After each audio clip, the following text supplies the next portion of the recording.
Pagod na talaga ako sa kakatrabaho. Tapos wala namang pinupuntahan. Paano naman kasi ang liit lang ng sahod mo? Tapos sa luho mong makeup mo lang napupunta. Siyempre naman, puhunan kong mukha ko. Kailangan kong maging maganda dahil sales lady ang trabaho ko. Bakit hindi ka na lang maghanap ng ibang trabaho? Sinubukan ko na yan. Puro sagot sa akin, tatawagan na lang ako. Magugunaw na lang nga ang mundo, hindi pa nila ako tinatawagan. Huwag ka kasing mainip. Subukan mo pa rin mag-apply sa iba. Dapat siguro naghahanap ka na rin ng trabaho, no? Naghahanap naman talaga ako eh. Lagi na lang yan ang sinasabi mo. Pero hanggang ngayon, wala ka pa ring trabaho. Kaya hindi kita maiharap kay tatay eh. Bakit? Sinabi ko bang gusto kong makaharap ang tatay mo? Ibig bang sabihin yan, hindi ka seryoso sa akin? Seryoso? Sinabi ko bang hindi? Eh bakit ayaw mong makaharap ang tatay ko? Sabi mo nga wala pa akong trabaho. Paano ako haharap sa kanya? Kaya nga, bilisan mo nang maghanap. Oo na, nagpapatulong na rin ako sa mga tropa. Asahan ko yan ah. Gusto ko na rin kasing magsama na tayo. Pero kailangan may trabaho ka para walang masabi si Itay at ang mga kapatid ko. Pwede naman kasi tayong magsama. May trabaho ka naman. Ayoko nga no. Hindi ko pinangarap na mag-asawa tapos akong bubuhay. Joke lang naman ang sinabi ko. Di ka na mabiro. Halika nga dito.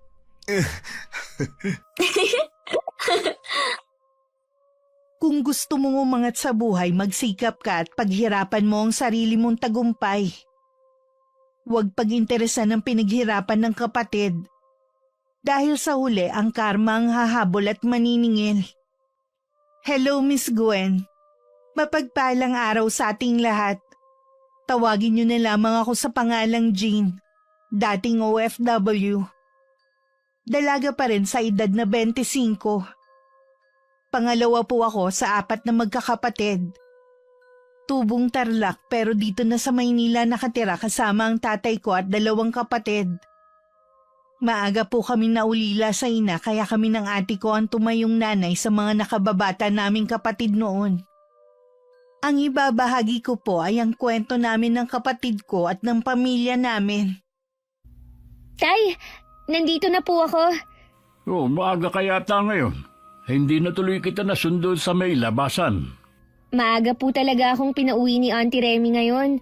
May lakad po kasi siya at bukas pa ng gabi ang balik niya. Ganun ba? Ready sa Lunes ka na babalik sa bahay niya? Ganun na nga po. Nasaan si Lorenzo at Ryan? Malamang nasa computer shop na naman ang mga yun. Humingi sa akin ng pera eh. Kayo talaga, Tay. Sinasanay niyo yung dalawa. Baka mamaya ma-addict na sila sa kaka-computer. Kapag wala namang pasok tsaka sila pumupunta doon, naglilibang lang naman ang mga yun. Mabuti na lang magagaling sila sa klase nila. Dahil hindi pwedeng tatambay sila doon kung hindi. Oo nga. Kaya nga hindi ko rin sila hinihigpitan. Si Ate Sandy nga po pala. Hindi pa siya umuwi. Dapat kasi hindi na lang umupa ng kwarto si Ate Sandy. Malapit lang naman ang trabaho niya Kaya ng uwian. Gusto daw niya kasing matutong mamuhay na mag-isa. Nagbibigay po ba siya ng panggastos dito? Paminsan-minsan kapag nakakaalala siyang magbigay. Parang nagtrabaho lang siya para mabili niya ang mga luho na pinapangarap niya. Hayaan mo na. Hindi naman niya obligasyon ng tumulong sa akin mabuti nga may trabaho pa rin ako. Basta ako, Tay. Kayo ang prioridad ko. Kaya ako nagtatrabaho para matulungan kayo ng mga kapatid ko. Talaga ba magtrabaho na lang ang gusto mong gawin? Ayaw mo nang bumalik sa pag-aaral? Ayoko na pong bumalik sa pag-aaral, Tay. Mas masaya na ako na kumita ng pera. Nangihinayang lang kasi ako Huwag po kayong manghinayangan. Ito naman ang gusto ko Sige na nga. Kung saan ka masay, susuportahan na lang kita. Kayong magkakapatid.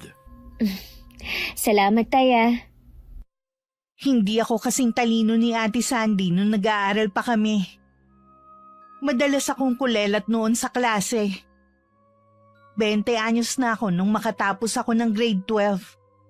Dahil nga 2 beses akong bumalik sa junior high school. Kaya nung makatapos ako, mas pinili ko na lang na magtrabaho. Kahit mahina ang ulo ko, wala namang tatalo sa diskarte ko pagdating sa pagkita ng pera. Jean! Uy, ate! Kahapon pa ako rito. Ganun ba?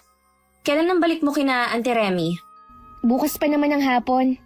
Tagal din ang day off mo Buti pinayagan ka. Wala kasi siya sa bahay eh. Bukas pa ng hapon ang balik. Kaya.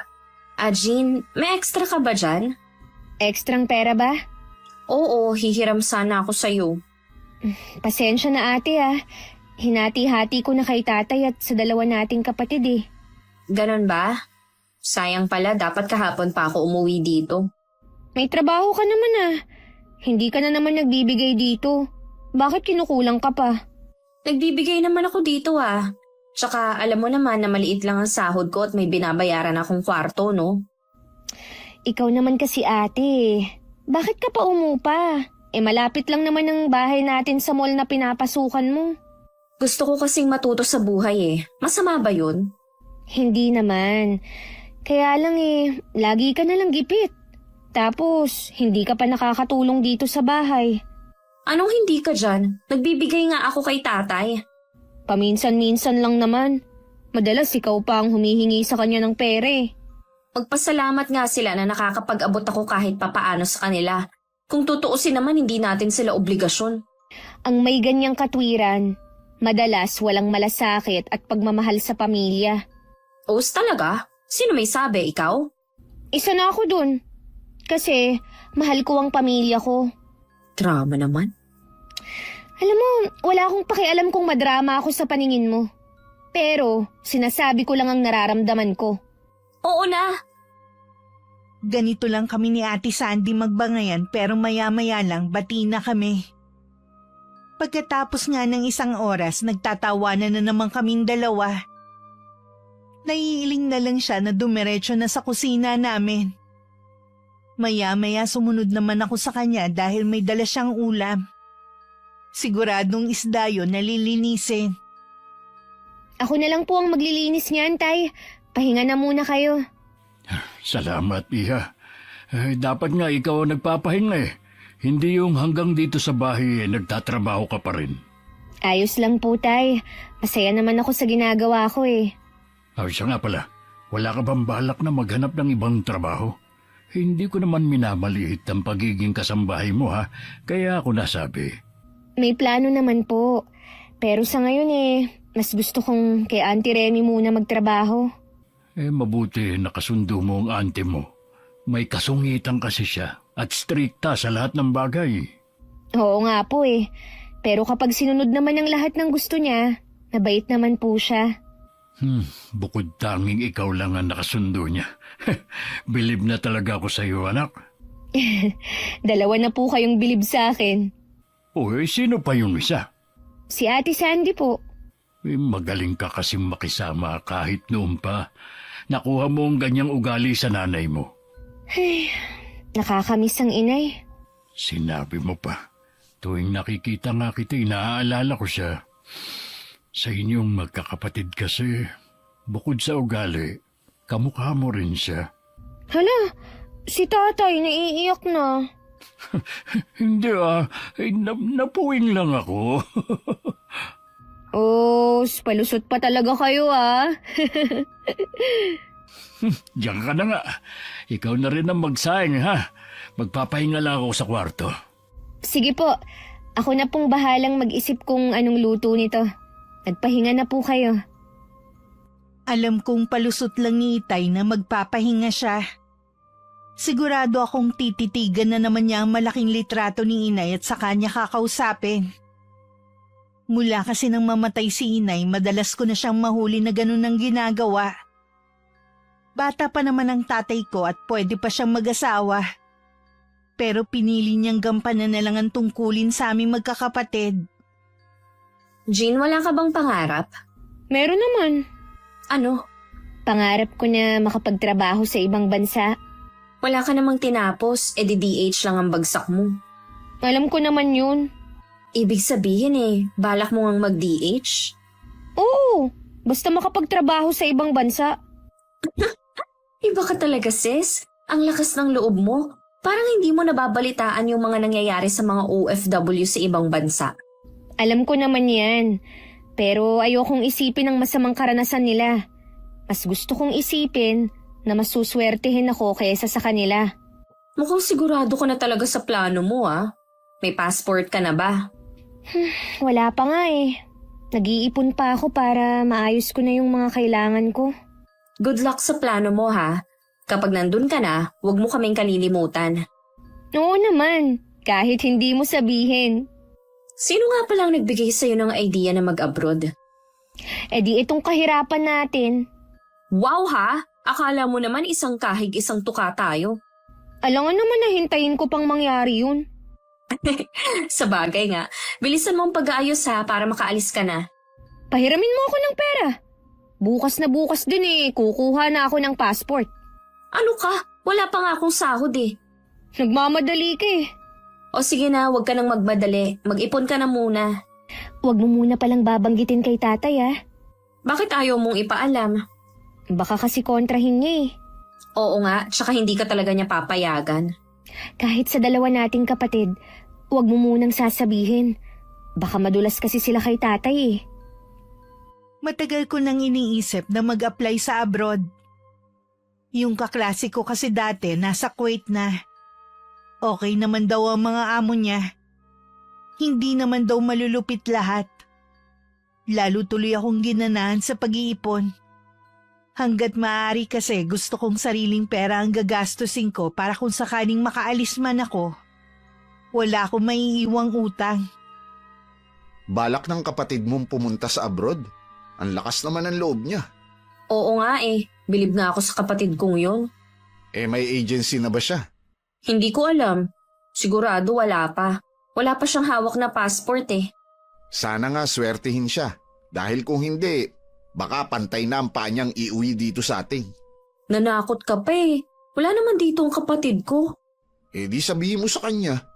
Sinabihan ko na siya. Alam naman daw niya yung mga nangyayari sa mga Pinay dun.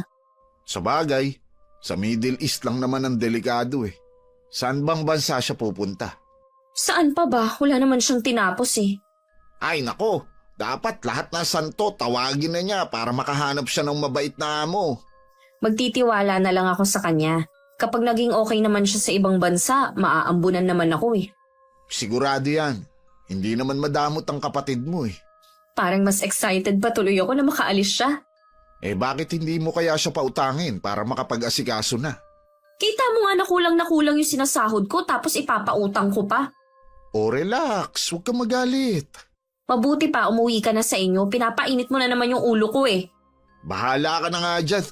Huwag mo akong tawagan para papuntahin dito ha. Maliban kay Ate Sandy, binanggit ko rin kay Auntie Remy ang plano ko. Sa itsura pa lang ng mukha niya, alam kong hindi siya sang-ayon. Lalo na nang malaman niyang sa Kuwait ko gusto pumunta. Mariin niya talagang tinutulan ng plano ko.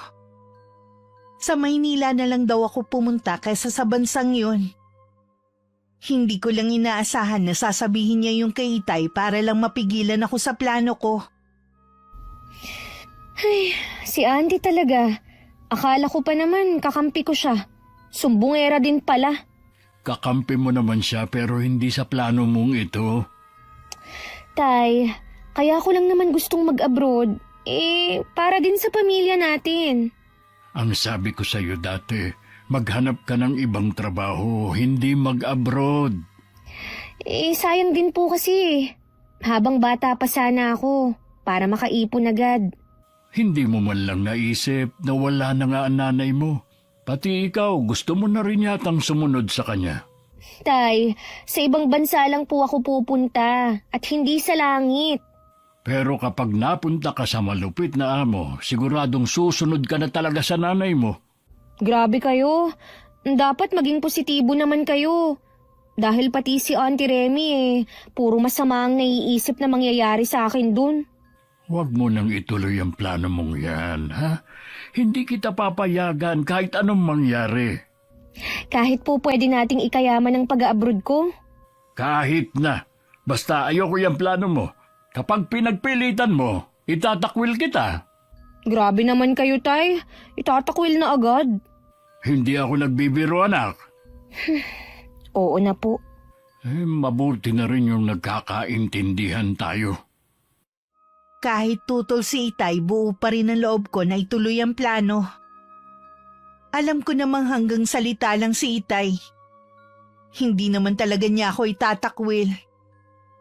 Hinayaan ko na lang siya na maniwala na wala na akong planong mag-abroad. Kahit kay Auntie Remy, hindi na rin ako nagsabi tungkol sa mga plano ko. Kay Ate Sandy lang ako nagsasabi. Suportado naman niya ako sa lahat.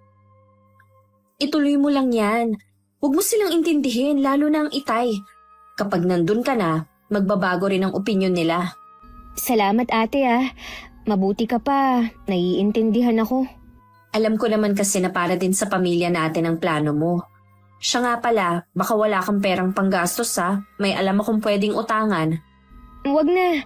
Hanggat maaari kasi ayokong mangutang. Kaya nag-iipon ako eh. O sige, ikaw ang bahala. Basta magsabi ka lang kung nagbago ang isip mo. Maliit lang naman magpatubo yun. Tingin ko naman eh, sapat na ang perang nasa akin. Talagang pinaghandaan mo ha? Oo, kasi ayokong mga abala pa ako ng ibang tao. Basta kapag aalis ka na, kami nang bahala ni Jimmy ang umarkila ng sasakyan na maghahatid sa'yo. Sinong Jimmy?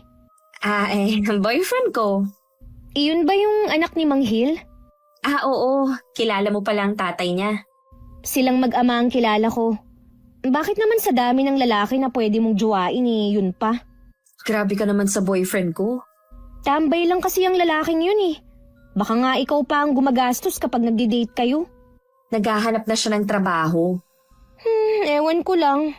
Eh yung tatay nga nun, nuknuka ng tamad. Mana lang siya sa ama niya eh. Hindi lang yun. Manluloko pa. Hindi naman katulad ng tatay niya si Jimmy.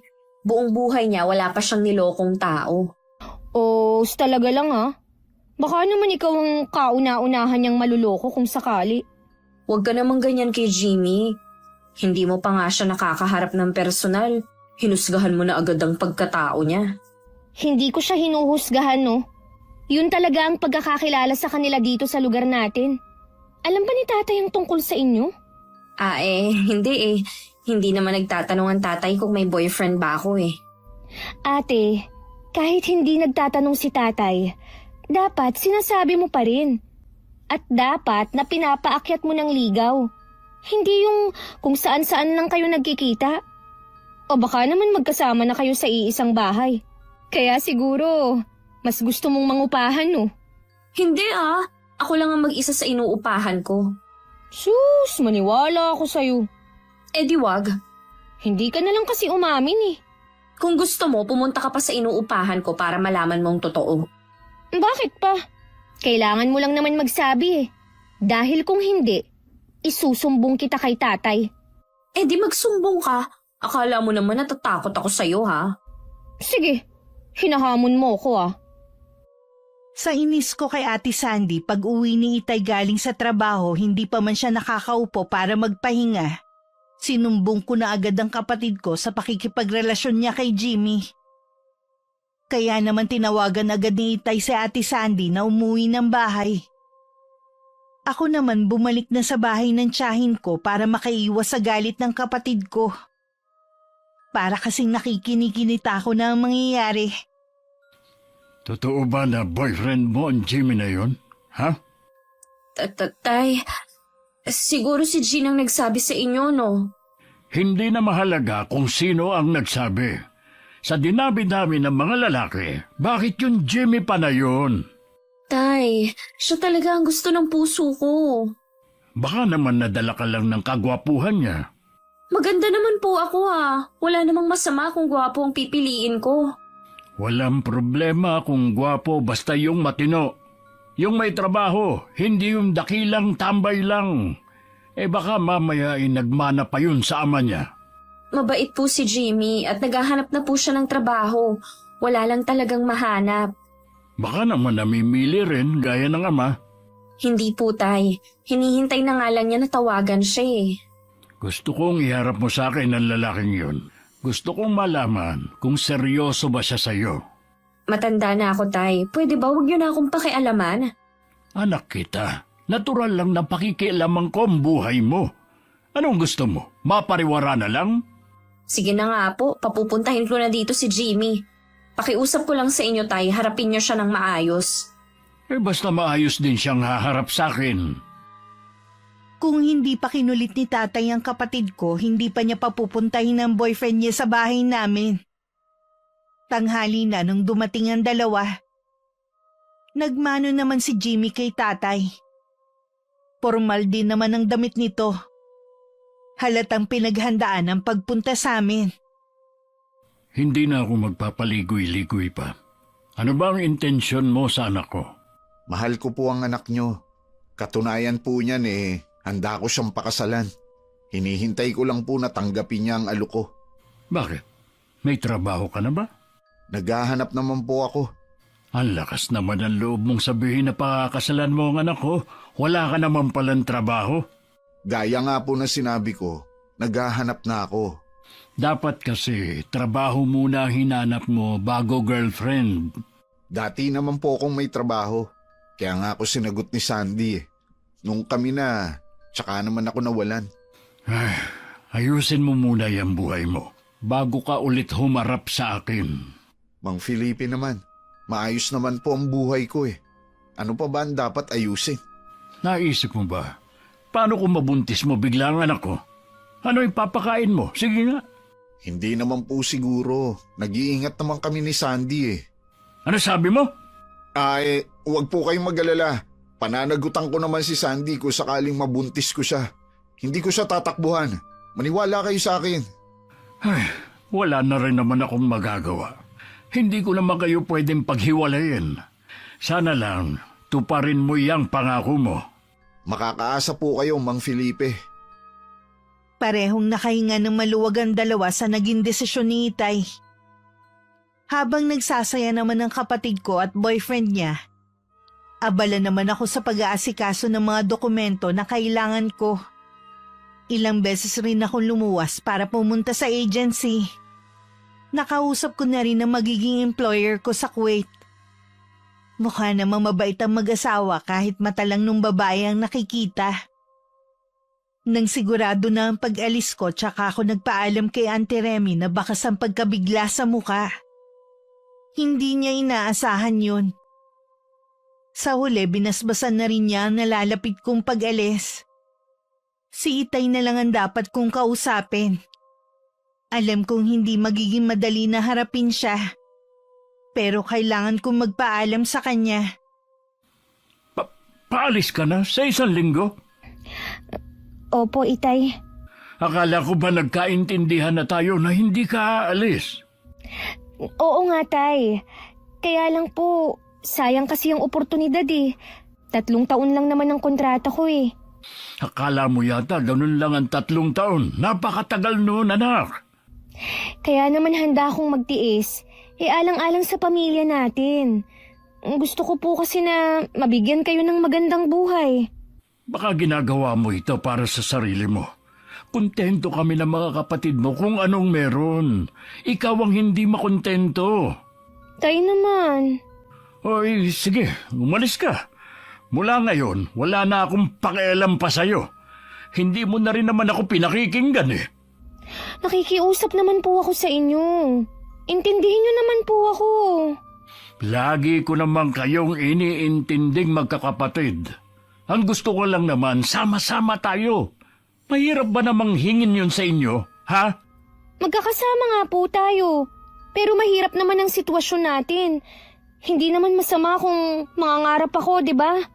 Pwede ka naman mangarap na kasama kami. Ang pag-abroad po ang tutupad sa mga pangarap ko. Mukhang buo na talaga ang desisyon mo.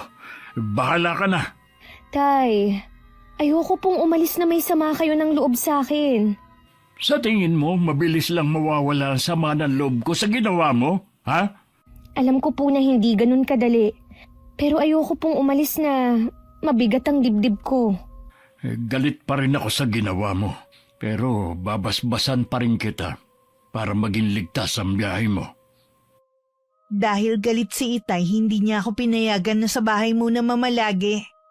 Habang hinihintay ang araw ng pag-alis ko, nagpaalam na rin ako sa dalawa kong kapatid kaya bumalik na ako sa bahay ng tiyahin ko.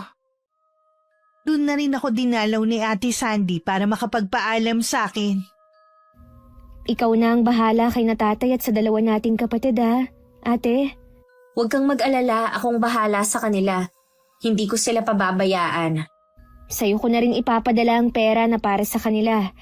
Kahit ano kasing pilit ko, ayaw ni Itay na siyang tatanggap ng perang ipapadala ko eh. Oo naman.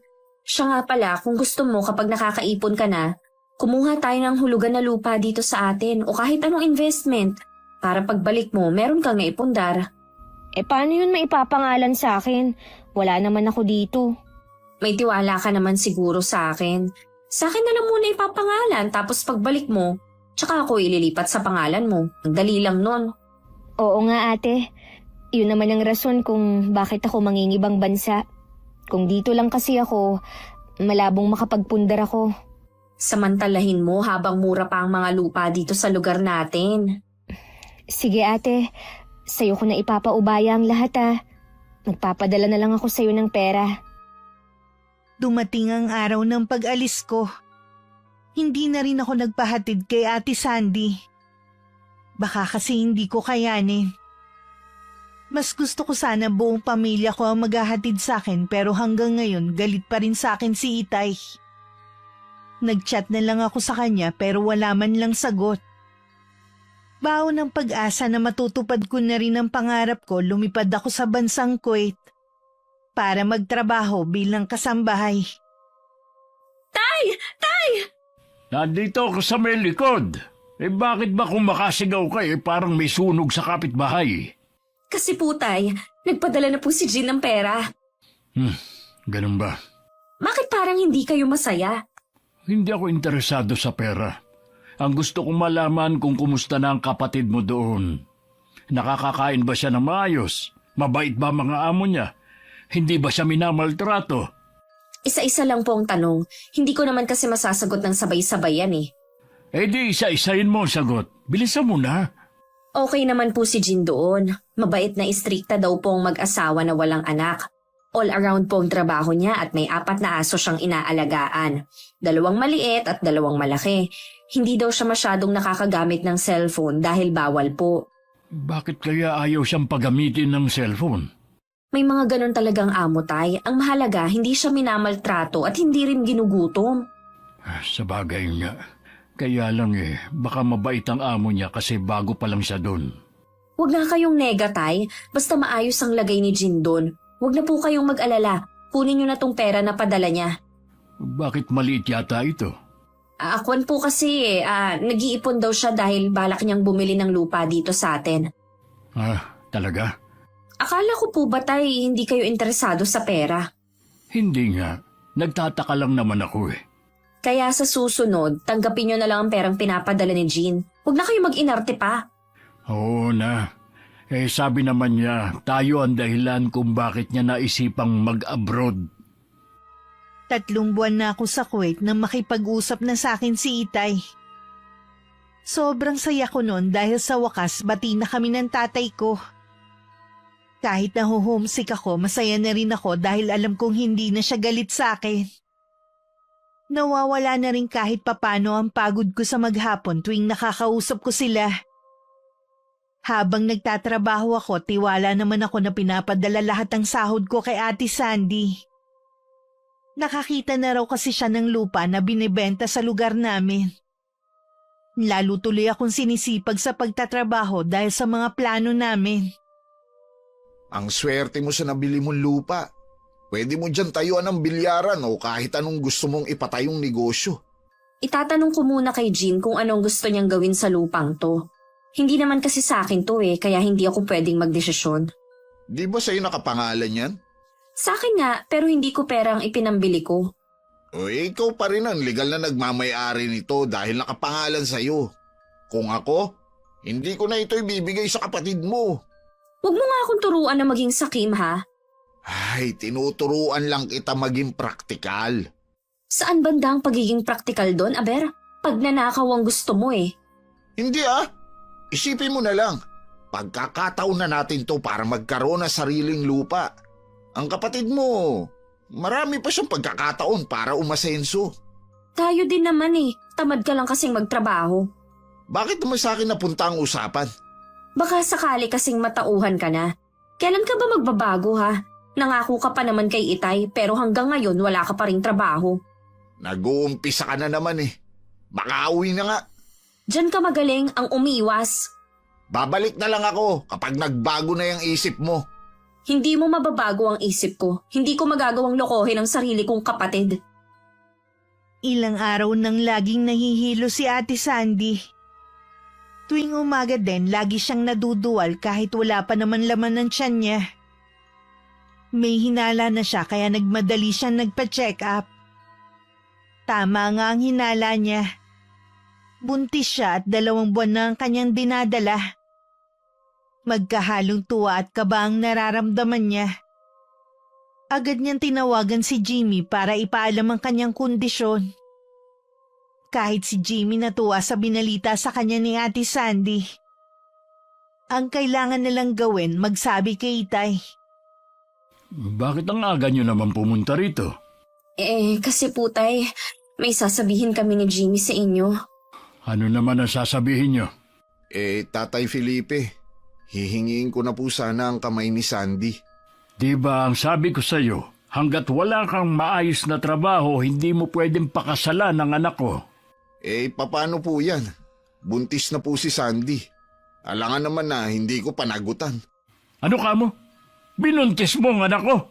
Akala ko ba sabi mo nag-iingat kayo, ha? Ano pong magagawa? Aksidente pong nakabuo eh. Ano ngayon na ipapakain mo sa anak ko? At sa magiging apo ko? Maghahanap na po ako ngayon. Hindi ka pa ba nagsasawa sa linya mong yan? Kasi ako, sawang-sawa na. Hindi na bago sa pandinig ko yan. Pangako po, maghahanap na po talaga ako ng trabaho. Gawin mo na lang, baka sakaling maniwala pa ako. Tay, kaya po kami nandito para humingi ng basbas sa pagpapakasal namin. Ano pa nga bang magagawa ko? Nakabuo na nga kayo. Mahigit 1 taon na rin po kaming may relasyon ni Jimmy. Hindi naman siguro masama kung gusto na namin magpakasal. Wala namang problema sa kasal dahil nasa hustong gulang na kayo. Ang problema nga ay... Ay naku, para na ako siramplakan nito. Salamat po tay at binasbasan niyo na kami ni Jimmy. Sinabi naman ni Ate Sandy na magpapakasal na nga sila ng boyfriend. Hindi na rin naman ako nagulat dahil alam ko doon na rin papunta ang relasyon nila. Humingi naman sa akin ng regalo si Ate Sandy. Pinadalhan ko siya ng malaking halaga para sa bibilhin niyang gamit ng magiging baby nila. Nabanggit kasi niya na nagdadalang tao na rin siya. Kaya pala wala na rin nagawa si Itay kundi pumayag. Ang swerte naman natin, no? Kahit simple lang ang kasal natin, ang dami pa rin nagbigay ng regalo. Oo nga eh. Bahay na lang ang kulang sa atin. May mga gamit na tayo eh. Malapit na rin tayo magkaroon ng bahay. Ha? Paano naman? Di doon sa lupa ng kapatid mo. Pwede naman natin yun patayuan ng sarili nating bahay. Ayan ka na naman eh. Magkakaanak na tayo. Ano bang mahalaga sa'yo? Ang kapatid mo o kami ng magiging anak mo? Kailangan mo pa bang itanong yan? Siyempre kayo ang mahalaga. Iyon naman pala eh. Hindi ka ba natatakot sa karma ha? Wala pa nga tayong ginagawang masama. Karma na agad ang iniisip mo. Sa hinihiling mong yan sa akin, malaking kasalanan ang magagawa ko sa kapatid ko. Minsan nakausap ko si Ate Sandy. Kailangan ko raw lakihan ng padala ko para maumpisa na nila ang paupahan na ipapagawa namin. Kaya naman wala nang natitira sa akin. Ultimo yung naipon ko na ipadala ko na sa kanya. Wala naman akong pagsisisi dahil sa maganda na punta ang perang pinaghirapan ko. Nang sa wakas natapos ang pinirmahan kong kontrata, maayos ako nagpaalam sa mga amo ko na hindi na ako ulit pipirma ng panibagong kontrata. Jen, ikaw na nga. Tay, ako nga po. Kumusta na po kayo? Ayos lang naman sila Renzo at Ryan. Kumusta ka na, anak? Lalo ka yatang gumanda at pumuti doon sa ibang bansa. Ayos lang naman po ako. Namiss ko po talaga kayo. Sobra. Bakit hindi ka naman nagpasabi na darating ka? Ay di sana nasundo ka namin. Gusto ko po kayong sorpresahin eh. Alam kong pagod ka. Ang mabuti pa, magpahinga ka na muna. Mamaya pa ang uwi ng mga kapatid mo eh. Tay, excited na po akong makita ang mga naipundar ko. Pati yung lupang binili ko. Naipundar? Anong ibig mo sabihin? Gusto ko po sanang maging sorpresa sa inyo. Kaya bilin ko kay ate na huwag sasabihin. Ha? Ganun ba? Tay, akala ko po ba dito nakatira sina ate Sandy? Lumipat na sila mga ilang buwan na ang nakakalipas doon sa bahay nila. May bahay na po pala sila. Kahit pagod, gusto ko nang makita yung apartment na ipinagawa ko. Yung bang dating lupa ni Kapitan ang tinutukoy mo? Yun lang kasi yung natatandaan kong ibinebenta dito sa atin noon. Yun na nga po. Bago ka makipag-usap sa ate mo, magpahinga ka na muna para may lakas ka. Pagod nga po ako pero mas gusto ko pong makipagkwentuhan muna sa inyo. Oy, sige. Gusto ko rin namang malaman ang mga nangyari sa iyo habang nagtatrabaho ka. Marami po akong tiniis na hirap doon para lang makapag-ipon. Sulit naman pala ang paghihirap ko. Oo, anak. Bakit po parang malungkot kayo? Hindi yata kayo masaya na makita ko eh. May problema po ba kayo? Ay, kasi meron kaming pinagtalunan ng ate mo. Ho? May ginawa po bang masama si Ate Sandy? Akala ko pa naman matino na siya, lalo na't may pamilya na siya.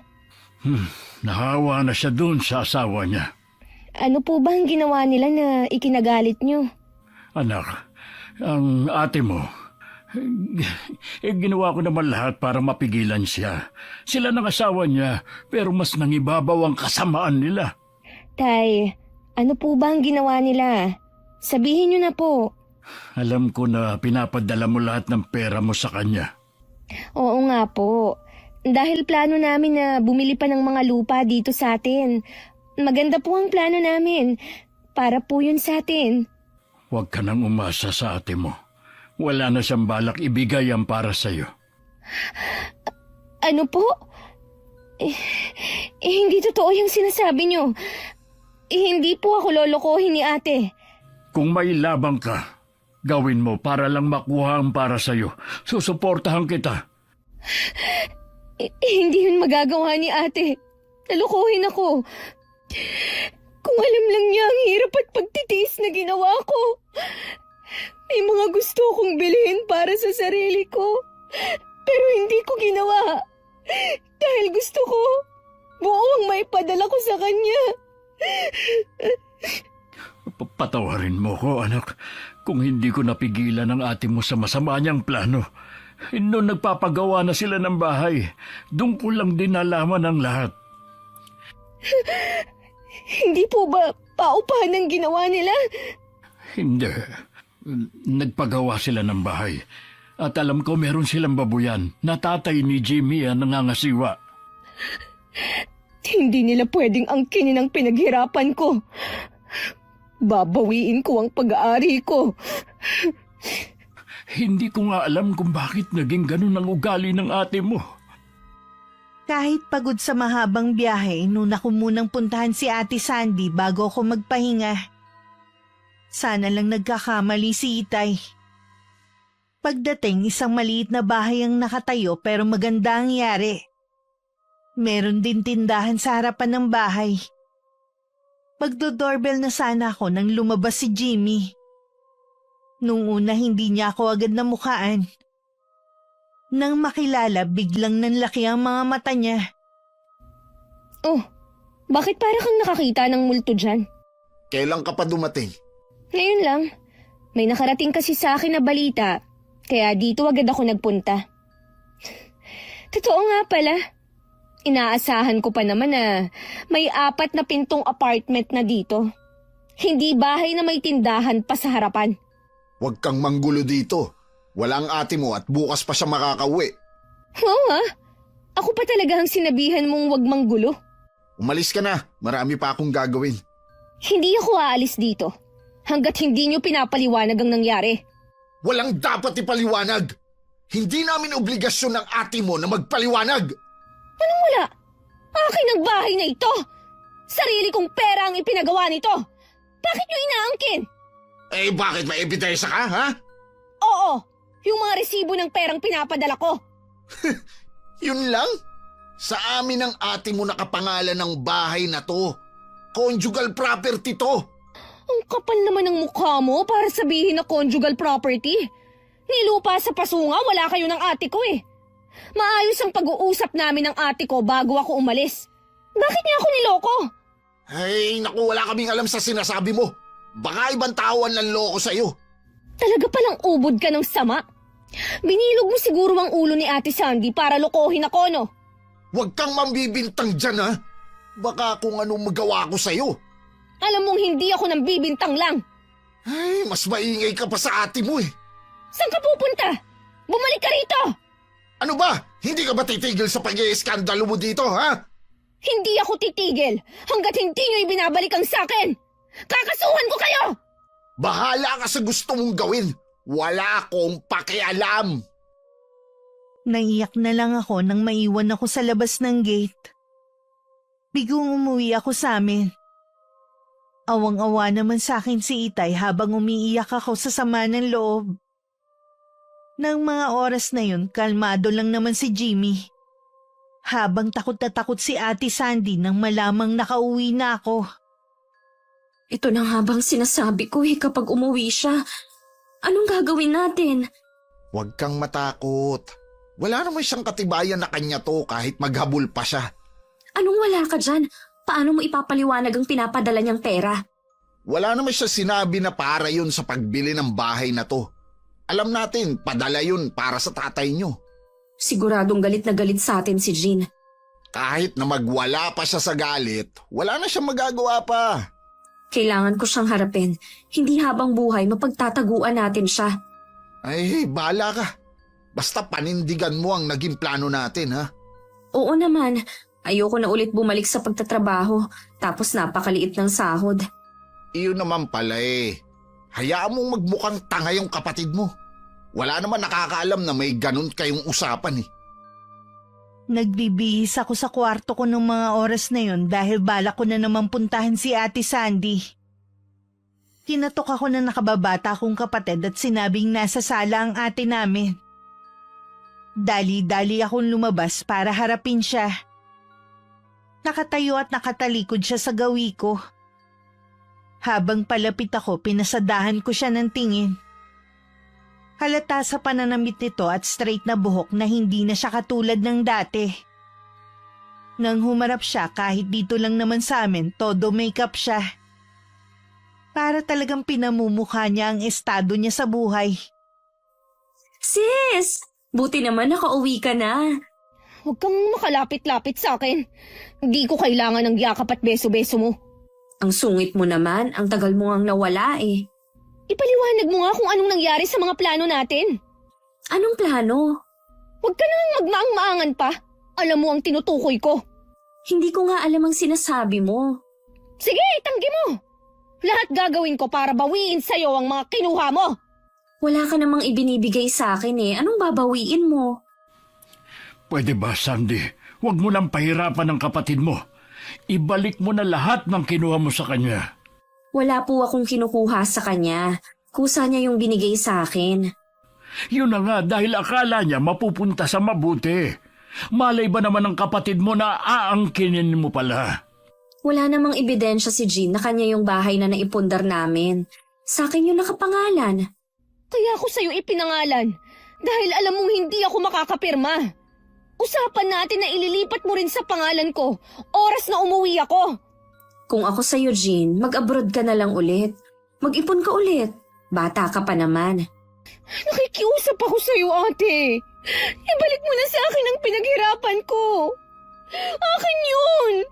Hindi ko na ibabalik yun kahit maglupasay ka pa. Kung kinakailangang magsampa ako ng reklamo, gagawin ko. Para mabawi ko lang ang akin.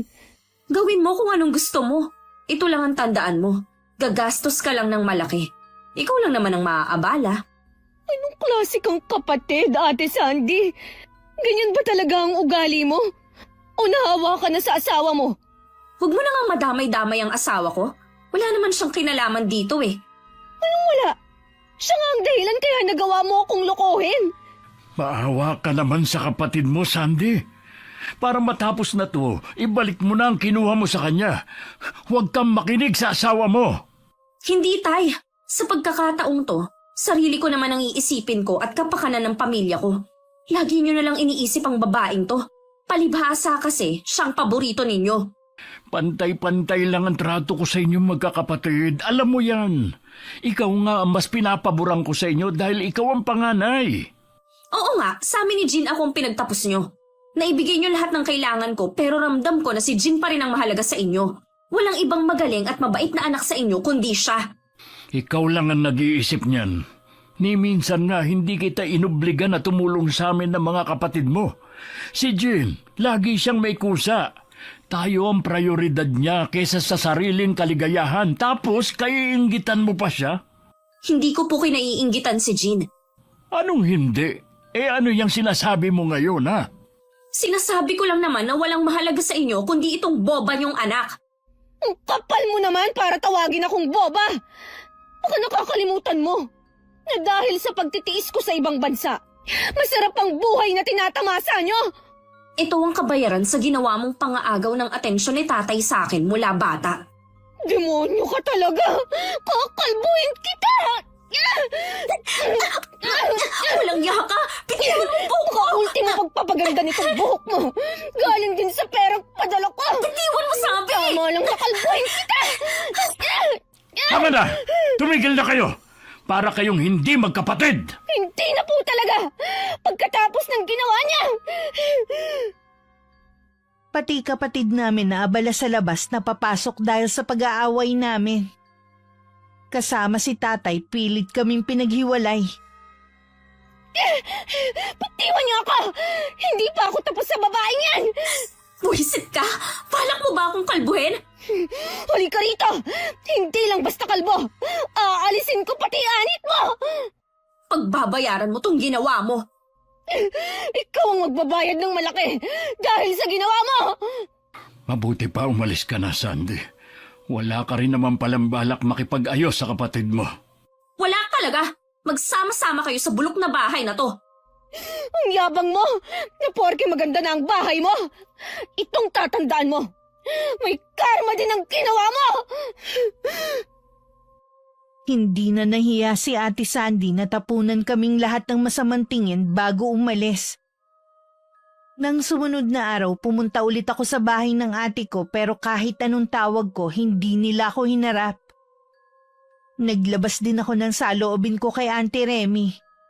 Nang minsan dumalaw siya sa bahay namin. Noon pa naman iba na ang ugali ng kapatid mong yon. Hindi ko lang akalain na aabot sa ganito. Buong-buo ang tiwala ko sa kanya. Hindi ko akalain na sisirain lang niya. Iniisip ko nga kung saan ba ako nagkulang ng pagpapalaki sa kanya. Wala po kayong pagkukulang, Tay. Ginawa niyo naman lahat eh. Kung desidido ka talaga na kasuhan ng kapatid mo, nandito ako para tumulong. Pero asahan mong hindi magiging madali. Siguradong gagastos din tayo ng malaki. Yung gagastusin nga po ang inaalala ko eh. Sa totoo lang, halos wala pong natira sa akin. Sinubukan mo na ba ulit na kausapin ng ate mo? Ilang beses po kung bumalik sa kanila. Hindi ko nga alam kung tama bang sabihin na bahay ko o bahay ba nila eh. Kung ano man ang magiging pasya mo, nandito lang naman kami ng tatay mo. Kung gusto mo magtrabaho ulit sa akin pwede naman. Hayaan niyo po. Pag-iisipan ko. Maraming salamat sa pagdamay mo sa amin, pinsan. Ikaw lang naman ang tumuturing sa amin na kamag-anak eh. Wala yun, Felipe. Mahalaga kayo sa akin. Lalo na itong si Jean. Kung may ipon lang sana ako. Gusto ko sanang magpahinga muna sa pagtatrabaho. Pwede naman, Iha. Alam ko na hindi lang katawan mong pagod, kundi pati ang isip mo. Salamat po, Tay. Kapag okay na po ako maghahanap na ako ng trabaho. Patawarin mo sana ako, anak. Kung wala man lang akong nagawa para tulungan ka. Wala po kayong kasalanan, Tay. Sadyang sakim lang po si Ate Sandy. Masama man sabihin, sana hindi sila patahimiking mag-asawa. Ganyan din ang iniisip ko sa kanilang dalawa. Hindi dapat sila makampante. Kailanman hindi panghabang buhay ang nararanasan nilang masaganang buhay. Lalo na galing yun sa pinaghirapan ng iba. Tama ang sinabi ng Auntie Remy mo. Anak ko siya, pero kailangan niyang pagbayaran ng ginawa niya. Karma maniningil sa kanya balang araw. Nagpasya na lang ako na hayaan na lang si Ate Sandy na magtamasa ng perang pinaghirapan ko. Isang buwan din ako nagmukmuk lang sa bahay. Tiniis ang mga chismis sa amin ng mga kapitbahay at ng makakating dila na kabarangay namin. Nang medyo maayos na ang pakiramdam ko, nagpasya akong maghanap ng trabaho. Noong una gusto ko sanang mag-apply ulit sa abroad. Kaya lang sa naranasan ko doon na hirap at malayo sa pamilya, parang hindi ko nakakayanin. Sabi ng mga kapatid mo'y naghahanap ka na daw ng trabaho? Opo, naghanap din nga ako sa online para hindi na ako masyadong lumalabas. Baka makasalubong ko lang si ate. Bihira ko lang din naman silang makita. Hindi rin yata sila lumalabas ng bahay. Huwag na silang lumabas habang buhay. Naiintindihan ko naman kung hindi mo na talaga sila mapapatawad. Hindi na po talaga. Ni ayaw ko na nga silang makita Kahit ayaw mo, pwede pa rin kayong magkita dahil nasa iisang lugar lang naman kayo Kaya nga po, gusto kong sa Maynila maghanap ng trabaho.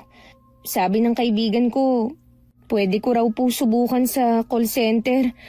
Ha? Sa Maynila? Ang layo naman. Mas malayo nga po ang Kuwait Ay, oo nga. Pero bakit doon mo naman gusto magtrabaho kung pwede naman dito sa malapit lang? Sabi ko nga po sa inyo, ayoko nang makita ang pagmumukha ng dalawang yun. Ay, mapapalayo ka na naman pala sa amin ng mga kapatid mo. Sorry, Tay.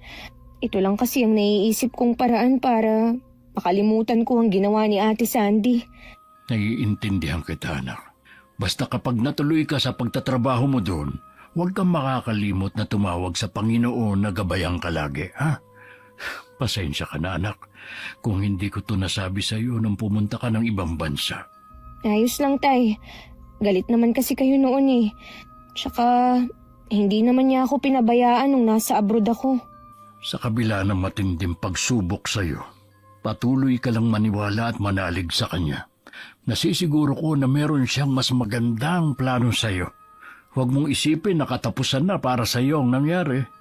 Isipin mo na simula pa lang yon ng magandang plano niya sa iyo. Mahirap pong magsimula ulit, pero sisikapin ko pong maging positibo lagi. Basta, nandito lang kami ng mga kapatid mo. Hindi ka namin pababayaan. Salamat po. Kayo ang laging nagbibigay sa akin ng inspirasyon. Siguro kinakatigan din ako ng swerte. Agad ako natanggap sa trabaho sa Maynila. Nagkataon namang may bahay si Auntie Remy doon kaya hindi ko na kailangang mangupahan pa. Malaki rin ang pasasalamat ko sa kanya dahil nanatili siya sa tabi ko. Hindi na rin kami nagkita ni Ate Sandy. Hindi ko alam kung sadyang umiiwas sila sa akin. Iniwasan ko rin makibalita sa nangyayari sa kanila. Ang gusto ko lang magtrabaho lang para makatulong kay Itay. Balita ko sa Maynila na nagtatrabaho si Jean. Talaga? Akala ko pa naman babalik siya sa abroad. Bata pa naman siya. Bakit kaya hindi na lang siya mag-abroad kaysa sa Maynila? Maliit lang sahod doon. Saan mo nga pala nalaman ang balitang yan? Kay paring Alwin. Di ba malapit lang bahay niya sa tatay mo? Tapos yung asawa niya, marites din. Kaya hindi ako masyadong naglalalabas eh. Pinagpipiestahan kasi ng mga chismosa ang buhay natin. Huwag mo na lang silang pansinin. Hanggang kuda lang naman yung mga yun eh. Tama ka, hindi ko lang kasi maiwasan na maapektuhan sa mga sinasabi nila eh. Bakit nga pala bihis na bihis ka? Bagay ba sa akin ang naka-Amerikana? Saan ka ba pupunta ha? Birthday nung kumpare ko galing Canada. Inimbita ako. Hindi naman yata formal ang okasyon. Bakit kailangan nakaganyan ka pa? Gusto ko lang naman magpasikat eh. Napakainit dito sa atin. Baka hindi ka pa nakakarating sa pupuntahan mo, tagaktak ng pawis mo. Hayaan mo na. Minsan lang naman to eh. Bahala ka nga. Siya nga pala Jamie, malapit nang maubos ang ipon natin. Kailangan mo nang maghanap ng trabaho dahil kung hindi, maghihirap na naman tayo. May tindahan naman tayo ah. Napansin ko kasi, mula nang dumating si Jean, tumumal na ang benta natin. Tapos dyan pa natin kinukuha ang mga kailangan dito. Parang ayaw nang bumili sa atin ng mga tao eh. Hindi kaya sinisiraan niya tayo? Hindi ko alam eh. Hindi naman kasi yun mapanirang tao. Iba ang nagagawa ng isang tao kapag galit. Sa bagay nga. Tsaka, malaki ang kasalanan natin sa kanya. Magsisimula ka na naman eh. Makaalis na nga. Dati meron silang tindera na tumatao sa tindahan nila. Dahil matumal na ang benta, wala na silang pampasahod. Kaya kahit may inaalaga ang anak, si Ate Sandy na rin na nagbabantay. Nakaramdam pa ng inis ang kapatid ko nang may magtayo din tindahan malapit sa kanila. Balita niya mas mura daw ang paninda doon. Hindi naman niya makumpronta si Aling Marcia dahil kilalang palaban at mabunganga ang babae. Habang nagbabantay nga ang kapatid ko, isang bisita ang hindi niya inaasahang darating. Ano po sa inyo? Auntie Remy, akala ko kung sino nakatayo sa harap ng tindahan ko. Kumusta po kayo? Tindahan mo? O tindahan dapat ni Jean? Ano po ba ang sadya ninyo kung hindi kayo bibili? Kung ako sa'yo, ibalik mo na ang mga ninakaw mo sa kapatid mo. Magkaroon ka naman sana ng hiya.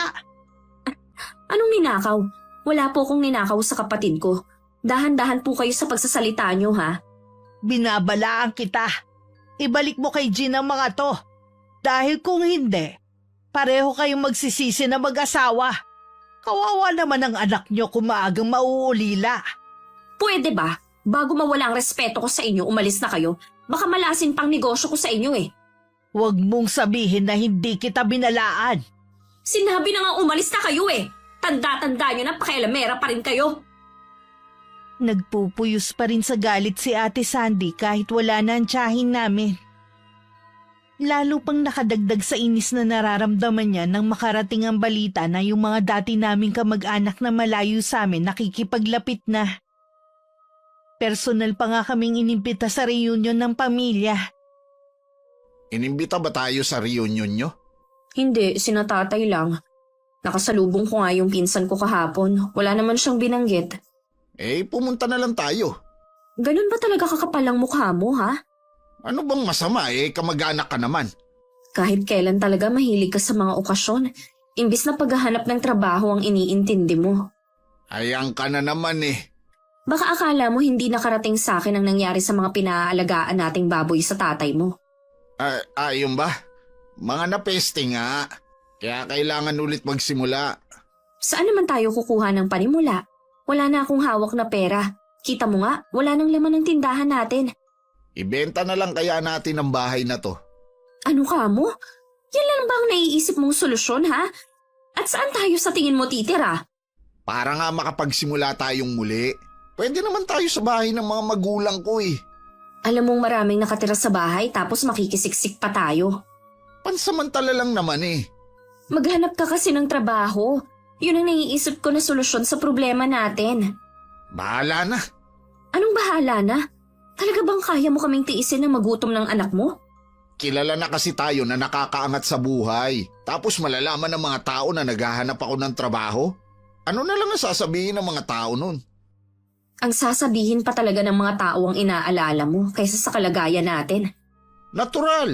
Dahil ayoko masira ang imahe ko. Kung gusto mo, ikaw na lang ang magtrabaho. At ako na lang ang mag-aalaga sa anak natin. Kung kailan naman maayos na ang trabaho ko dito sa Maynila at maging ang relasyon namin sa iba naming kamag-anak, isang dagok naman ang dumating sa buhay namin. Inatake sa puso si Auntie Remy. Nadala pa siya ng kapitbahay sa ospital pero hindi na rin niya kinaya. Halos wala na akong mailuha habang nasa harapan ako ng kabaong niya. Pero sige pa rin ako nang iyak. Auntie Remy, bakit yun naman kami iniwan agad? Diba sabi ko, babawi pa ako sa inyo ni tatay. Wala na tayong magagawa pa, anak. Hanggang dyan na lang talaga ang Auntie Remy mo. Kaya lang, tay, hindi pa ako nakakabawi sa kanya. May plano pa ako kasama kayo. Nasisiguro ko sa'yo na ang huling sandali ng Auntie Remy mo ang pinakamasaya sa lahat. Wala siyang bukang bibig kundi ikaw. Alam mo naman na napakasungit ng auntie mo na yan. Bukod tanging ikaw lang ang nakasundo niya. Kaya marami sa mga kamag-anan natin ang bumilib sa'yo. Yung pagiging masungit ni Auntie Remy, pakitang tao lang po niya yun. Dahil sa ilang beses siyang naloko at nasaktan noon. Pero nung kami ang magkasama, wala na kaming ginawa kundi magtawanan. Para kaming magbarkada noon. Hindi ako tatagal sa pagtatrabaho sa kanya kung hindi siya mabait. Kinailangan ko lang talagang mag-abroad noon dahil sa pangarap ko. Isipin na lang natin na masaya na siya kung nasaan man siya naroroon. Tapos na ang paghihirap niya dito sa lupa. Yun na nga lang po ang iniisip ko eh. Pero masakit pa rin po na hindi na natin siya makakasama. Ganon talaga. Lahat tayo may hangganan sa mundong ito. Kaya tama lang ang ginawa mo na bigyan ng importansya ang auntie mo bago siya pumanaw. Auntie, mamimiss ko kayo. Yung tawanan natin. Yung kunwari na nagagalit kayo pero sobrang bait nyo. Sayang, iilan lang ang nakakaalam sa totoo niyong ugali. Kahit alam naman namin ni Itay na alam ni ate ang nangyari kay Auntie Remy, ni minsan hindi siya nagpakita sa burol. Hinayaan na lang namin siya. Mas makakabuti rin siguro na hindi na lang sila pumunta. Pagkatapos nga ng 5 araw, hinatid na namin sa huling hantungan si Auntie Remy. Kahit ang panahon nakikiramay sa amin dahil nung umalis kami sa bahay, mainit naman.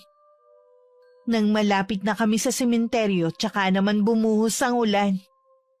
Kahit tumuwi kaming basa, hindi ko maramdaman ang lamig. Tanging pagluluksa lang ang nararamdaman ko. Inilibing na pala ang tiyahin mo kanina. Talagang natiis ka nilang hindi sabihan, ha? Hindi naman ako malapit sa tiyahin kong yun. Kaya okay lang naman na hindi ako pumunta. Halos lahat ng kamag-anak nyo nandun. Ikaw lang ang wala. Pwede ba? Huwag na nga natin pag-usapan yan. Ang dami ko na nga iniisip, yan pa talagang pinagkakaabalahan mo. Bakit ba mainit na naman ang ulo mo? Araw-araw naman mainit ang ulo ko dahil sa'yo. Ano na naman ba ang ginawa ko? Nagtanong ka pa talaga. Kaya tayo minamalas eh. Dahil wala ka nang ginawa kundi sumimangot. Kaya tayo minamalas dahil inutil ka. Inutil pala, ha? Hayop ka talaga? Diyan ka lang magaling, ang manakit. Ulitin mo pa sinabi mo. Pamamagain ko sa sampal yung mukha mo. Wala ka nang silbi, nananakit ka pa. Una pa lang, alam mo nang ganito na ako. Kaya wala kang magagawa kundi magtiis. Demonyo ka, hindi ka pa mawala. Hindi ka ba talaga titigil, ha? Ano nangyayari sa'yo? Biglang sumakit ang dibdib ko. Parang may kung anong tumutusok. Okay ka na ba ngayon? medyo nawawala na. Namumutla ka pa rin hanggang ngayon eh. Mabuti pa sa kwarto na muna ako. Hindi ka na ba pupunta sa tatay mo? Bukas na lang siguro. Hindi talaga maganda ang pakiramdam ko eh. O sige, magpahinga ka na lang muna. Bahala na akong dumiskarte kung saan ako makakahiram ng pera. Hindi lang maamin ni Ate Sandy na baka yun na ang umpisa ng karma nila. Ilang taon din nilang pinakinabangan ng perang hindi naman sa kanila at ngayon nga naniningil na. Biglang sumagi sa isip niya ang huling pag-uusap nila ng tiyahin namin. Sa isang iglap parang gusto na lang niyang ibalik ang nakaraan. Kung hinahabol ng kamalasan si Ate Sandy, swerte naman ang dumating sa akin. Totoo po ba, Tay? Sa akin iniwan ni Auntie Remy ang ari-arian niya. Oo, anak. Nagulat nga rin ako kasi wala namang anak yung tiyahin mo. Bukod tanging ikaw lang naman ang malapit sa kanya.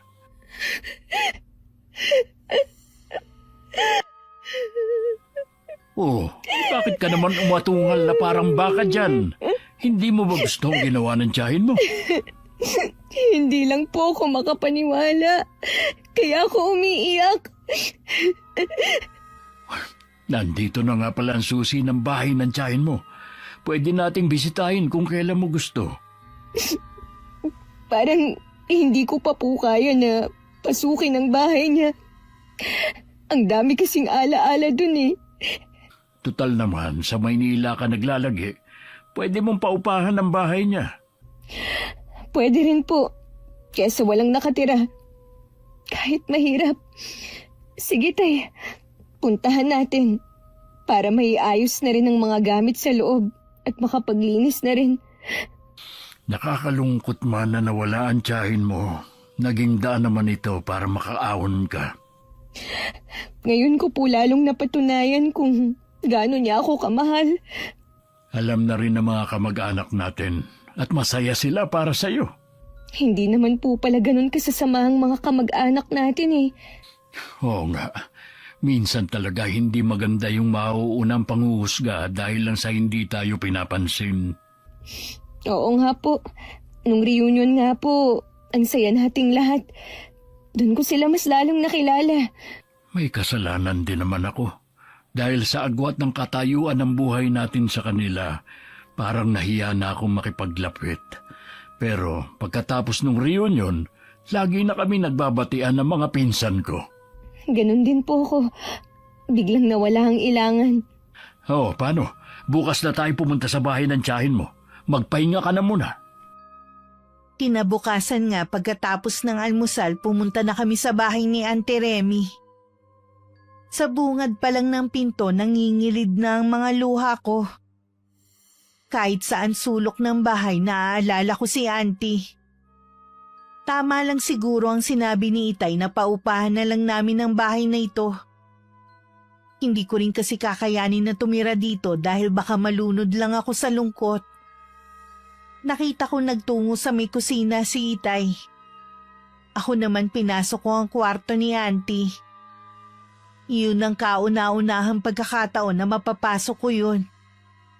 Noon kasi mahigpit niyang ipinagbabawal ang pagpasok doon. Nang nasa loob na ako, nagulat ako sa nakita ko. Kaya tinawag ko si Itay. Ano po ang ibig sabihin ng altar na ito? Bakit may ulo ng kambing? Hindi kaya yan ang sinasamba ni Auntie Remy? Sa palagay ko, nagsagawa siya ng ritual dito. Para saan po?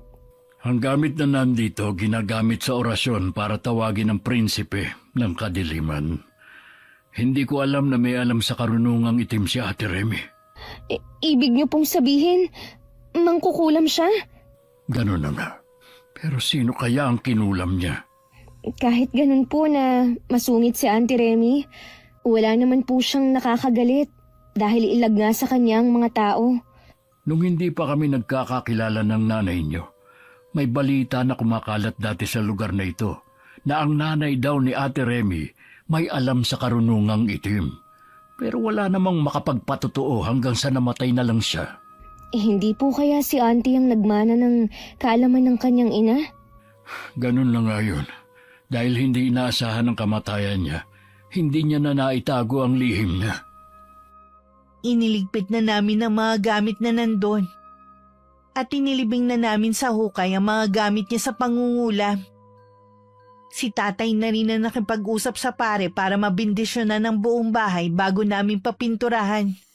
At ipaayos ang ilang sira katulad ng cabinet sa kusina. Isang buwan din bago namin yung pinaupahan. Isang pamilya ang umuupa doon na may isang anak na dalaga at pareho ding may trabaho ang mag-asawa. Hindi mo man lang ba dadalawin ang pamilya mo? Galit sila sa akin, di ba? Ni hindi nga nila ako naalala nung reunion at kung kumusta na ba ako ngayon. Balita ko, nakabangon na ulit si Jean. Mas sinuwerte pa nga siya. Biruin mo, 2 bahay ang pinamana sa kanya at pera ng tiyahin nyo. Bakit kaya sa kanya ipinamana ikaw ang mas matanda? Malapit siya sa tiyahin naming yun kaya hindi na nakapagtataka. Alam kaya nila ang kalagayan natin? Siguro, nasa iisang barangay lang naman tayo nakatira eh. Oo nga eh. Tapos yung tatay mo, hindi man lang madalaw ang apo niya. Ilang beses naman siyang dumalaw dito, hindi lang natin siya hinarap. Buisit kasi. Ba't ba walang gustong bumili ng bahay na to? Hindi ko alam kung totoo ang sinasabi ng mga kapitbahay natin na may nakikita silang matandang babaeng nakadungaw lagi sa bintana. Huwag kang nga maniniwala sa kanila. Nananakot lang mga yun para walang bumili sa bahay na to. Paano kung totoo ang sinasabi nila? Kailangan maibenta ng bahay na to. Baon na ako sa utang sa mga kapatid ko. Kasalanan ko ba ha? Ikaw tong naglustay ng pera natin. Huwag na nga tayong magsisihan pa. Tapos na naman eh. Baka ang pagkakasakit mo, unti-unti na tayong sinisingil. Iba na rin ang pakiramdam ko sa katawan ko. Ayoko lang sabihin sa'yo. Kapag nagkapera na tayo, magpapacheck up tayo sa doktor. Gusto ko na rin malaman ang sakit ko eh. Bakit ako nangangayayat at tuwing gabi parang laging tinutusok ang dibdib ko? Aminin man natin o hindi, karma na ito sa atin. Kung totoo man yan, huwag mo nang ulit-ulitin banggitin pa. Naaawa na nga ako sa anak natin eh. Pati siya nagtitiis na rin. Hindi ko na mabili ang mga gusto niya. Makakaraos din tayo. Babalik din sa dati ang buhay natin. Gusto sanang kontrahin ni Ate Sandy ang sinabi ng asawa. Alam niya hindi na maibabalik ang maganda nilang pamumuhay. Araw-araw palubhan ng palubha ang sakit ni Jimmy. Napilitan na rin humingi ng tulong ang kapatid ko sa biyanan niya. Napilitan na rin silang dalhin si Jimmy sa doktor. At kahit siya pinatingnan na rin pero hindi matukoy ang sakit nila. Ibinebenta na pala ang bahay ng ate mo. Baka wala na silang panggastos, kaya ibinibenta na. Wala naman kasi sila parehong trabaho eh. Oo nga. Sana naging wais sila sa paggasta ng pera mo. Ganun po talaga. Kapag hindi pinaghirapan ng pera, ang daling gastusin. Hanggang ngayon ba galit ka pa rin sa ate mo? Hindi na po, tay. Pero ayoko na rin pong makipaglapit sa kanya. Kung gusto niyo po siyang kausapin, hindi ko kayo pipigilan. Inaalala ko kasi ang apo ko. Gusto ko sana silang dalawin bago tayo manirahan sa Maynila. Subukan niyo pong dalawin ang apo niyo. Baka sa pagkakataong ito pagbuksan na kayo ng pinto, wala na naman silang maipagmamalaki. Susubukan ko nga ulit na dumalaw. Mamimili muna ako ng pasalubong para sa pamangkin mo. Tay, sigurado po ba kayo na hindi lang kayo napipilitan na sumama sa akin sa Maynila? Oo naman. At saka di ba nga, doon din gustong mag-aral ng mga kapatid mo ng college. Ayoko namang maiwan dito mag-isa habang naroon kayong lahat. Inaalala ko lang po kasi kayo. Baka manibago po kayo. Huwag mo akong alalahanin. Basta kasama ko kayo, masaya na ako kahit saan pa tayo tumira. Salamat po, tay. Naalala ko lang kasi ang mga sinabi niyo dati. Hindi natin masasabi kung hanggang kailan na lang tayo sa mundong ito. Gusto ko lang po kayong makasama lagi. Ako rin, anak. Kayo na lang ang kaligayahan ko. Inabot pa ng 2 araw ang itay bago niya nadalaw ang apo niya kay Ate Sandy. Ang kapatid ko mismo ang nagbukas ng pinto. Hindi maitago ni Itay ang pagkabigla pagkakita kay ate. Sobrang payat na kasi nito at parang tumanda. Halata na may sakit na iniinda. Ang kapatid ko naman hindi na napigilan ng mapaiyak. Para siyang nagkaroon bigla ng kakampi nang makita si Itay. Salamat po, Tay, at dinalaw niyo kami. May mga pasalubong ako para sa apo ko. Nandiyan ba ang asawa mo? Wala po siya, Tay. Umuwi na po siya sa kanila. Bakit naman niya kayo iniwan? Lalo ka na. Tingin ko sa'yo para kang may sakit. Mas malala po ang sakit ni Jimmy, Tay. Sumusuka na kasi siya ng mga buhay na insekto. Kapag natutulog siya, minsan may lumalabas na ipis sa bibig niya at sa tenga. Hindi kaya may bumabarang sa kanya? Natatakot po ako, Tay. Baka matulad din ako sa kanya. Kawawa po ang anak ko. Ang mabuti pa, sumama muna kayo sa bahay. May kakilala akong magaling na albularyo. Baka po magalit si Jean kung sasama kami sa inyo. Hindi nagalit ang kapatid mo. Kilala mo siya na hindi mapagtanim ng galit. Pero Tay, malaki po ang naging kasalanan ko kay Jean. Humingi ka lang ng tawad sa kanya para alam niya na totoo na nagsisisi ka na.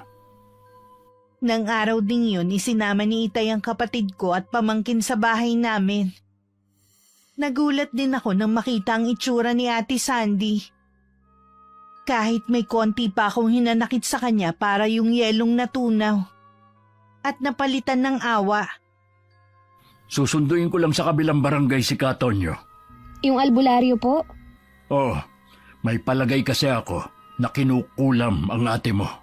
Kaya ba ganyan ang itsura mo ngayon? Oo, nakapagpa-check up na nga rin ako eh. Hindi makita ng doktor ang sakit ko. Mas malala nga kay Jimmy dahil sumusuka na siya ng buhay ng mga insekto. Sino ang gumawa niyan sa inyo? Hindi ko alam eh. Wala naman kaming kilala na mangkukulam. Wala rin kaming kagalit. Iisang tao lang naman ang nagbanta sa amin. Yun ay si Auntie Remy. Matindi ang galit niya sa amin dahil sa ginawa namin sa'yo. Patay na si Auntie Remy. Huwag mo na sana siyang idamay pa. Hindi ko naman siya dinadamay. Sinasabi ko lang na siyang nagbanta sa akin noon. Kapag dumating ang albularyo, malalaman na rin natin ang totoo mong sakit. Jean, sana hindi pa huli para humingi ako ng tawad sa'yo sa mga nagawa ko. Pinagsisisihan ko ng lahat. Karma na sa aming mag-asawa ang nangyayari. Pinatawad na kita sa mga nagawa mo. Pera lang naman yung nawala eh. Pero hindi ko alam kung maibabalik pa ang tiwala ko. Naiintindihan ko naman kung hindi na babalik ang tiwala mo. Nagpapasalamat pa rin ako dahil pinatawad mo pa rin ako. Magpahinga ka na muna. Ako na ang bahala sa anak mo. Kanina pa nga ako nanghihina eh. Baka nagugutom ka. Ikukuha kita ng pagkain. Wag na. Natatakot kasi na lumala ang karamdaman ko kagaya ni Jimmy. Magsabi ka na lang kung may kailangan ka. Mula sa labas ng kwarto, dinig ko ang daing ni Ate Sandy. Alam kong hindi na maganda ang lagay niya. Panay din ang silip ko sa may bintana kung paparating na ba si Itay. May kalayuan din kasi ang kabilang barangay. Pinuntahan ko muna si ate sa kwarto. Ate, okay ka lang? Hindi ko na kaya, Jean. Hirap na ako. Huwag kang susuko, ate. Isipin mo ang anak mo. Mas ikaw ang kailangan niya. Alam ko. Kaya lang sobrang sakit na ang nararamdaman ko. Teka lang, nandiyan na yata si Itay. Papasok pa lang si Itay kasama si Katonyo sa may pinto nang lumabas ako. Nakahinga naman ako ng maluwag dahil sa wakas malulunasan na rin ang kapatid ko. Inihatid lang siya ni Itay sa loob ng kwarto kung nasan si Ate Sandy at lumabas na rin. Naiwan naman ako nag-iisip sa sala. Tumabi naman sa akin si Itay at tinanong kung ano ang iniisip ko. Naisip ko po bigla na baka si Auntie Remy ang kumulam sa dalawa. Sabi po kasi ni ate, pinagbantaan sila ni Auntie. Sumagi rin yan sa isip ko. Hindi naman ako naniniwala na intensyong patayin ng tiyahin mo ang ate mo. Baka gusto lang niyang takutin ang mag-asawa. Yun nga lang, inatake na siya sa puso. Kaya yung naabutan natin sa kwarto niya, orasyon na hindi natapos. Nangako pa naman ako na wala akong pagsasabihan sa sikreto ni Auntie Remy. Hindi na natin kailangan na sabihin sa kanya. Ang importante, gumaling siya alang-alang sa anak niya. Hindi siya maaring maulila pareho sa magulang. Ano pong ibig niyong sabihin? Wala na si Jimmy. Nakasalubong ko kaninang kapatid niya. Pumanaw ng araw yon. Hindi na kinaya ang sakit na nararamdaman. Kawawa naman po ang pamangkin ko. Pinagbayaran niya ang kanyang ginawa sa malupit na paraan. Kung nasan man sana si Auntie Remy, patawarin na niya si ate. Baliwala ang yaman na ipinamana niya kung mawawala ang kapatid ko. Magtiwala lang tayo kay Katonyo. Alam ko na mapapagaling niya ang kapatid mo. Panay ang usal ko ng dasal para sa kaligtasan ng kapatid ko. Muli ko napatunayan na mabisa talaga ang dasal. Makalipas kasi ang 2 oras, lumabas na ang albularyo na si Katonyo at sinabing magaling na si ate. Makahulugan pang ngiti ang ibinigay niya kay Itay. Alam kong meron na silang usapan na ilihim nito ang kumulam kay Ate Sandy. Akala ko talaga katapusan ko na. Sa kauna-unahang pagkakataon, tumawag ako sa kanya. Hindi niya ako binigo. Lagi kang tatawag sa kanya. May kailangan ka man o wala. Tanging siya lang ang maaasahan natin kahit nasan man tayo o sa anong sitwasyon. Oo, Jean. Salamat at itinuro mo ulit sa akin ang tamang daan. Huwag ka na sanang maliligaw ulit, Ate Sandy. Si tatay ang nagsabi sa kanya sa kung ano nangyari kay Jimmy. Nakakaawa ang iyak ni ate. Pero alam kong mas pinatatag na siya ng pangyayari at dahil sa anak nila. Matulin na lumipas ang 3 buwan. Tumanggi ang kapatid ko na sumama sa amin sa Maynila. Mas gusto daw niyang manatili sa probinsya namin at matutong haraping mag-isa ang buhay. Para makapagtrabaho, kumuha siya ng magbabantay sa anak niya. Sa bahay namin siya nakatira at yung bahay na ipinagawa nila binenta niya. Saka ibinigay sa akin ng pera kahit anong tanggi ko. Itinabi ko na lang yun para kung may emergency sa pamilya may magagamit kami. Huwag pag-interesan ng hindi mo pinaghirapan. Dahil sa huli siguradong may karmang maniningil. Katulad sa nangyari sa kapatid ko. Sa umpisa lang sila naging masaya at marangya ang buhay. Sa huli, puro sakit at pighati ang naranasan nilang mag-asawa. Kaya bago gumawa ng masama sa kapatid o ibang tao, pag-isipan muna ito ng maraming beses. Salamat sa pagpili ng aking storya, Miss Gwen. Naway kapulutan ito ng aral ng inyong mga taga-subaybay. Wakas.